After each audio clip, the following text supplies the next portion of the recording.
Desa Sapit, Kecamatan Suela bukan hanya desa yang dikenal dengan keindahan terasering dan budayanya saja.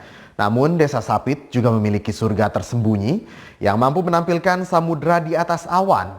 Inilah Bukit Pal Jepang, destinasi pendakian indah di lereng Rinjani.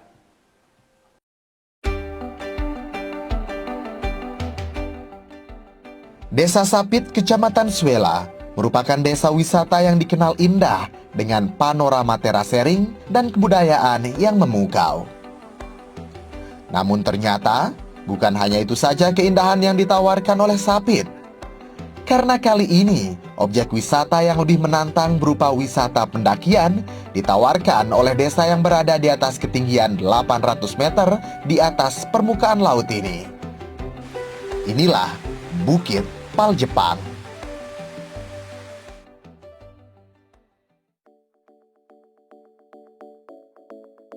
Sabtu akhir pekan lalu kami berkesempatan untuk menjajal Bukit Pal Jepang. Sebuah bukit yang boleh dibilang lebih tepat disebut sebagai gunung karena berada di atas ketinggian 2.300 meter di atas permukaan laut. Sebelum mendaki, kami terlebih dahulu menuju lokasi parkir dan tempat registrasi yang dikelola oleh Pokdarwis Langgar Pusaka. Biaya registrasi pun terbilang murah, yakni hanya Rp15.000 per orang, dan biaya parkir Rp10.000 per kendaraan. Adapun untuk mendaki harus terlebih dahulu melakukan booking online, karena terdapat pembatasan kuota pendaki, yakni maksimal 100 orang pendaki per hari. Pembatasan ini sendiri guna mencegah membeludaknya pendaki yang berpotensi dapat mengganggu ekosistem di kawasan hutan dan Bukit Pal Jepang itu sendiri. Usai registrasi, kami mengawali pendakian dari ketinggian 869 meter di atas permukaan laut. Sejauh kurang lebih 700 meter kami melewati ladang milik warga sebelum akhirnya kami menjajal hutan hujan tropis. Melewati hutan yang masih lebat membutuhkan perjuangan ekstra. Hal ini lantaran kontur tanah yang sedikit basah membuat trek begitu licin. Semakin dalam, hutan yang kami lewati berbanding lurus dengan semakin menanjaknya trek pendakian. Sekedar tips, karena tidak ada mata air di sepanjang perjalanan hingga puncak, maka pendaki disarankan untuk membawa lebih banyak air. Melewati hutan yang seolah tak berujung berdampak pada terganggunya psikologis para pendaki. Namun semangat kami tak kendor, karena salah satu dari kami adalah pendaki disabilitas yang ikut berjuang dengan semangat menaklukkan panjangnya trek pendakian Pal Jepang.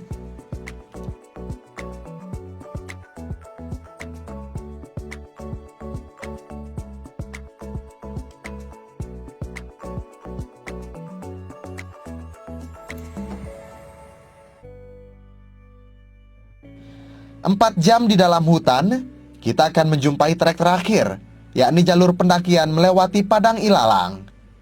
Selama kurang lebih 1 jam pendakian melewati Padang Ilalang tersebut, kami akhirnya tiba di camping ground Bukit Pal Jepang yang berada di atas ketinggian 1.900-an meter di atas permukaan laut dan bergegas mendirikan tenda bersama seratusan pendaki lainnya. Total untuk menuju lokasi camping, kami membutuhkan waktu perjalanan 5 jam pendakian.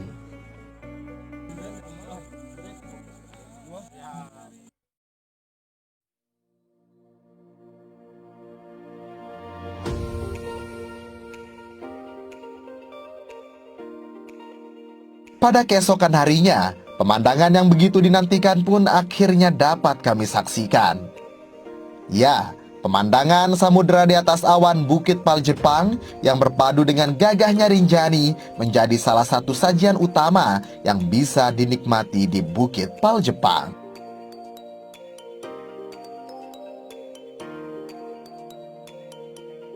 Pada kesempatan ini kami memang tidak menjajal puncak sejati Pal Jepang karena masih belum direkomendasikan akibat besarnya resiko pendakian ke puncak tersebut.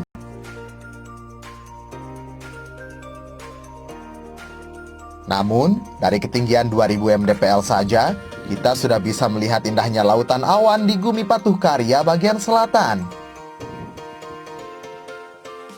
Di sisi timur, pemandangan Selat Alas dan matahari terbit yang sedikit terhalang bukit di bagian timur menjadi sajian yang dapat memanjakan mata Anda. Sementara di sebelah barat, gagahnya Gunung Rinjani, indahnya Bukit Kundo dan Savana Propok membuat landscape di Pal Jepang semakin sempurna. Tak ayal, indahnya pemandangan Bukit Pal Jepang ini membuat para pendaki yang didominasi kaum milenial mulai mendokumentasikan pemandangan dengan bersuah foto dan memotret landscape mempesona tersebut. Pemandangan indah dari atas Bukit Pal Jepang ini pun membuat lelahnya pendakian yang kami lalui dapat terbayarkan. Hal ini pun juga diakui oleh sejumlah pendaki yang baru pertama kali menjajal terjalnya pendakian bukit tersebut.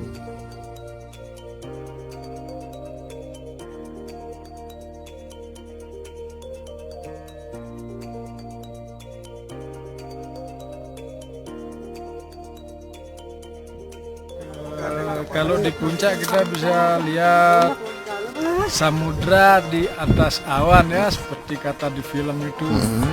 Tapi kalau di treknya kebanyakan hutan, hutannya panjang, perjalanannya sekitar 4 jam lah untuk hutannya kalau jalan lambat. Ini Rinjaninya di belakang, kelihatan jelas ya.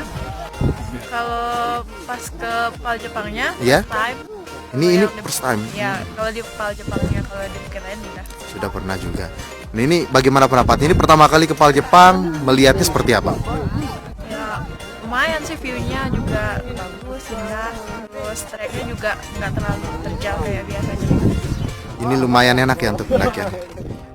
Diungkapkan oleh Sekretaris Pokdarwis Langgar Pusaka, Didi Kurniawan, Bukit Pal Jepang mulai dibuka untuk umum sejak 20 Juni 2020 lalu. Adapun dibukanya bukit ini bertujuan untuk memberikan penghasilan tambahan bagi para pemuda di Desa Sapit yang banyak kehilangan pekerjaan usai pandemi. Sementara itu, nama Pal Jepang sendiri lahir karena bukit ini pada tahun 1942 silam dijadikan oleh tentara Jepang sebagai lokasi dibangunnya pos pengintaian. Selain di bukit ini sendiri, lokasi tersebut juga ada di Kayangan dan Tanjung Ringgit. Masyarakat lokal sendiri mengenal bukit ini dengan nama Bukit Ai Calo. Sejumlah inovasi pun akan terus dikembangkan Pokdarwis Langgar Pusaka dalam mengelola Pal Jepang, seperti memaksimalkan penggunaan aplikasi booking online hingga penerapan pengelolaan sampah di bukit dengan metode eco-break. Harapannya keberadaan Pal Jepang dapat berpengaruh kepada peningkatan kesejahteraan masyarakat di Desa Sapit.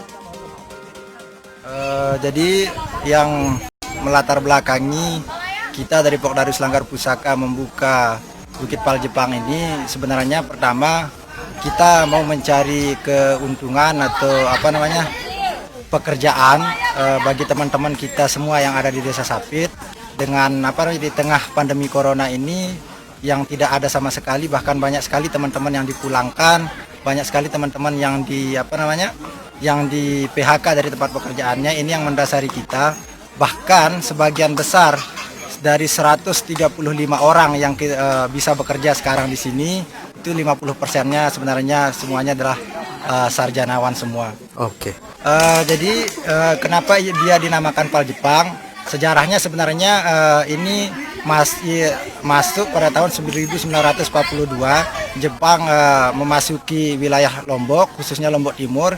Jadi bukan hanya di Pal Jepang saja ada tempat tugu pembatas atau tempat pengintaian, yaitu telekomunikasi, jenis telepon dan telepon dan radar radio. Jadi bukan hanya di sini, ada beberapa tempat selain Bukit Pal Jepang, yaitu di Kayangan, di Tanjung Ringgit, dan di sini. Dengan keindahan pemandangan yang ditawarkan, Bukit Pal Jepang tentu bisa menjadi alternatif lain bagi para pendaki gunung yang ingin menikmati indahnya pemandangan dari ketinggian. Namun penting juga untuk diketahui, jika dalam pendakian, para pendaki tidak boleh meninggalkan sampah dan merusak ekosistem di hutan dengan melakukan penebangan pohon apapun alasannya. Pemirsa, saat ini saya sedang berada di atas Bukit Paljepang. Bukit yang berada di atas ketinggian 1.900 sampai 2.300 meter di atas permukaan laut dan terletak di wilayah Desa Sapit, Kecamatan Suela. Berada di atas Bukit Paljepang yang memang memiliki ketinggian yang relatif cukup tinggi ini, membuat kita bisa menyaksikan sejumlah pemandangan yang begitu memukau seperti Gunung Rinjani yang ada di belakang saya ini. Tentu saja, Bukit Paljepang sangat direkomendasikan bagi kalian pecinta ketinggian. Dari Kecamatan Suela, Suyut Saputra Bakti melaporkan.